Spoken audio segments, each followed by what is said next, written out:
3. There are dust spots in the varnish. If it is a normal printing environment or there is a lot of dust on the surface of the material, raised particles will be formed in the varnish part of the material.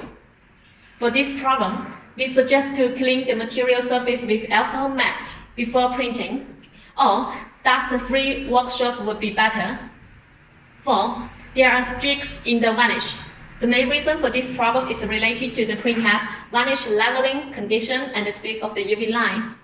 It is necessary to check the printhead condition or adjust the amount of the varnish or adjust the speed of the UV line. 5. Varnish becomes thick or there is gel phenomenon. Due to the long storage time of varnish or in high temperature storage environment or in lighting storage environment, the varnish thickens or becomes gel. The varnish should be used within the validity period, and it is recommended to store at 20 to 35 degrees in a ventilated and dark environment. Another point is that the varnish produced by different manufacturers can be mixed, since the application of varnish is more and more intense. It is helpful to know what will cause varnish problem and how to solve them in the printing process.